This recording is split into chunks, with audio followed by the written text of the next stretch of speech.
오늘 사사기 7장 말씀을 통해서 말씀을 깨닫는 지혜와 응답받는 기도의 은총이 우리에게 넘치게 되기를 원합니다.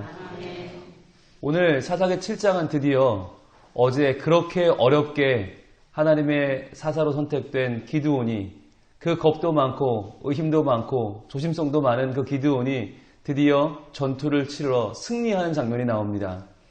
이 승리가 오늘 우리의 승리가 될 수 있기를 원합니다. 그런데 이 미디안 연합군, 정말 메뚜기 떼처럼 많은, 어마어마하게 많은 미디안과 아말렉과 동방 사람들, 싸움에 도 같은 사람들이거든요. 근데 이들과 정말 별로 싸워보지도 못했고 무기도 변변치 않고 전술도 별로 없는 이스라엘 백성들이 싸움을 하는데 객관적으로 보면 상대가 안 돼요. 그런데 이 싸움을 앞두고 하나님은 기드온에게 이상한 말씀을 하십니다. 숫자가 너무 많다는 거예요. 숫자를 줄이라는 거예요. 여러분, 이 당시에 무슨 첨단 무기가 있습니까? 무조건 머릿수 싸움이거든요. 그런데 머릿수를 줄이라는 거예요. 지금도 적은데 2절과 3절입니다. 여호와께서 기드온에게 이르시되 너를 따르는 백성이 너무 많은즉, 지금 32,000명 있거든요. 32,000명도 다 정예 부대가 아니에요. 그냥 와 서 있는 사람이 32,000명인데, 오늘날로 말하면 예비군 민방위 다 합쳐 32,000인데 그게 많다는 거예요. 내가 그들의 손에 미디안 사람을 넘겨주지 아니하리니. 왜 그런가? 이유가 나옵니다. 이는 이스라엘이 나를 거슬러 스스로 자랑하기를 내 손이 나를 구원하였다 할까 함이니라. 자기네가 숫자가 많아서 이기면 하나님이 우리를 인도하셨다라고 고백하는 것이 아니라 우리가 숫자가 많아서 어쩌다 이겼나봐 라고 할까봐, 그들이 싸우면서 이기는 게 중요한 게 아니라 그들의 신앙이 중요한 것이에요. 그러니까 싸움에 이기고 나서 그들이 뭐라고 고백하느냐가 더 중요하다는 것이에요. 여러분, 오늘 수능시험인데요. 수능시험 잘 보는 게 중요합니까? 수능시험을 잘 보고 나서 그것이 하나님의 도우심이라고 고백하는 게 중요합니까? 우리가 그거를 잘 놓쳐요. 그래서 수능시험 잘 보게 해달라고만 기도를 해요. 그러니까 수능시험을 잘 보고 이것들이 대학을 가서 교회 안 나와요. 왜? 내가 열심히 해서 내가 성적 받았는데 뭐 하나님이 해준 게 뭐 있어? 이러면서 다 떠나갑니다. 그러니까 오늘 기도해야 될 것은, 하나님, 우리 아이들이 오늘 시험을 잘 치르고 나서 그걸 하나님이 도와줬다는 것을 알게 해주세요. 하나님이 도와줬다고 고백하는 아이들로 삼아주세요. 이게 기도 제목이 되어야 되는 것이에요. 그게 없으면 시험 잘 보고 대학 잘 가서 다 떠나가고 교회 아무도 안 남아요. 하나님께서 너를 지키실 거라고, 하나님이 너와 함께 하실 거라고, 오늘 성적 잘 받고 우리 대학 가서 하나님 잘 섬기자고 꼭 그 아이들 손을 잡고 이야기를 해줘야 되는 것이에요. 그래서요, 이렇게 이어집니다. 이제 너는 이 백성의 귀에 외쳐 이르기를 누구든지 두려워 떠는 자는 길르앗산을 떠나 돌아가라 하시니, 이에 돌아간 백성이 22,000명이요 남은 자가 10,000명이었더라. 자, 3분의 2가 돌아가 버립니다. 22,000명이 돌아갑니다. 왜 돌아갑니까? 두려워 떠는 자는 돌아가라. 자, 두려워 떠는 자는 왜 돌려보냅니까? 여러분, 겁장이들은요 비겁합니다. 겁이 많으면 싸움도 제대로 못해요. 그냥 옆에 사람 방해만 돼요. 그리고 나서 겁 많은 비겁한 사람들은 꼭 이기고 나면 다 공을 자기가 차지하려고 들어요. 그거 하지 말라는 거예요. 다 돌아가게 하는 거예요. 그런데 10,000명 남았는데 하나님 여기서 멈추지 않습니다. 4절에 또 말씀하십니다. 여호와께서 또 기드온에게 이르시되 백성이 아직도 많으니 그들을 인도하여 물가로 내려가라. 거기서 내가 너를 위하여 그들을 시험하리라. 자, 그런데 이 시험이 참 재미있는 것이, 물가로 가서 10,000명을 물을 먹이는데 본문을 보셨잖아요.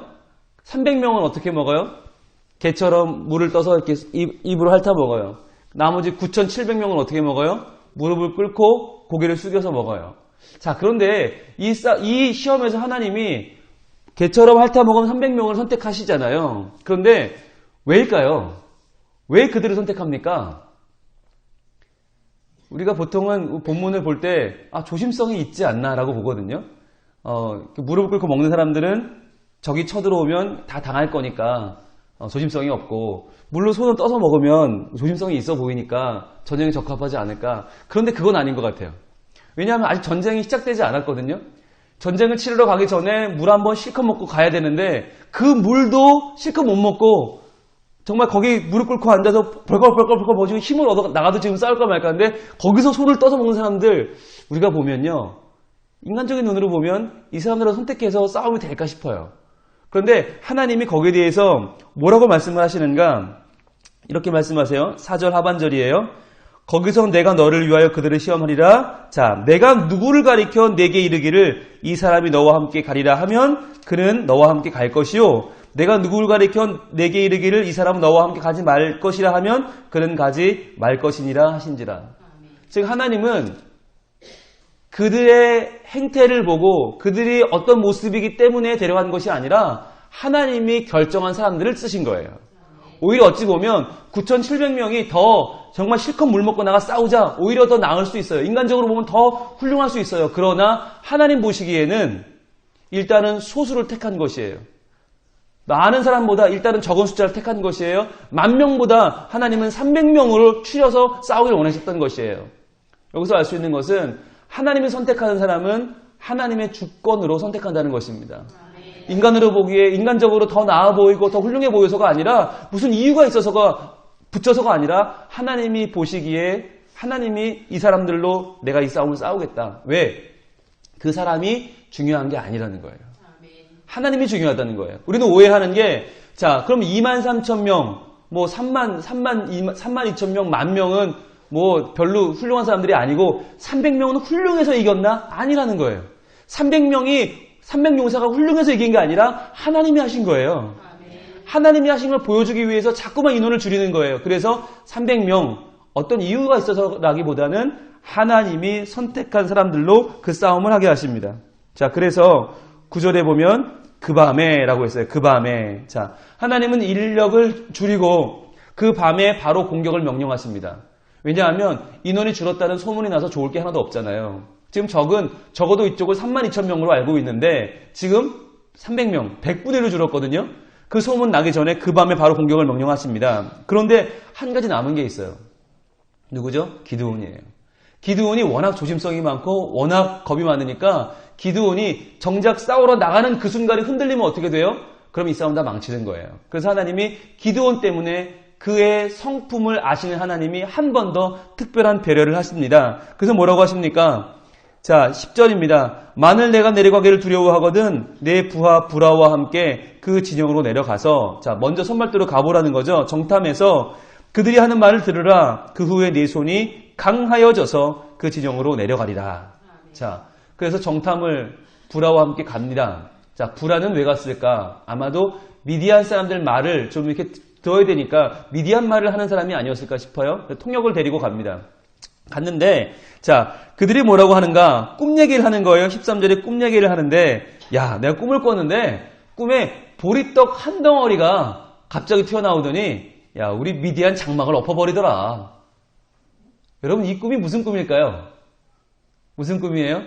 자, 그런데 중요한 건 꿈보다 해몽이죠. 이 친구들이 어떻게 해몽을 합니까? 여러분, 그런 꿈을 꿀 수 있어요. 뭐 개꿈도 꾸니까요. 그런데 해몽을 하는데 야, 그 보리떡 한 덩어리가 바로 14절에 요아스의 아들 기드온의 칼이라. 이렇게 해석을 하는 거예요. 자, 이 말을 듣고 기드온이 얼마나 용기를 얻었을까요? 여러분, 기드온이 좋은 집안 사람도 아니잖아요. 자기 자신에 대한 자긍심도 없어요. 그런데 사사로 발탁을 받았어요. 그런 자기 자신을 볼 때 딱 뭐 같아요? 보리떡 한 덩이 같아요. 보리떡 한 덩이는요, 제일 보잘것없는 음식이에요. 정말 아무것도 아닌 거예요. 여러분, 신약에 보면 오병이어 사건 아시잖아요. 한 소년의 도시락에도 보리떡은 5개나 들어있어요. 그러니까 보리떡 한 개는 한 입도 안 되는 그 보리떡은 없는 거. 그런데 그 보리떡 한 개가 들어오더니 이 미디안의 장막을 엎어버렸다는 거예요. 유목민들의 장막을 다 엎어버렸어요. 이걸 보고 그들이 야, 이거 기드온의 칼이다 라고 하는데 그 기드온의 마음에 얼마나 큰 용기가 임했을까요? 여러분, 저는 이 용기가 오늘 수능시험 보는 우리 아이들의 마음속에 있기를 원합니다.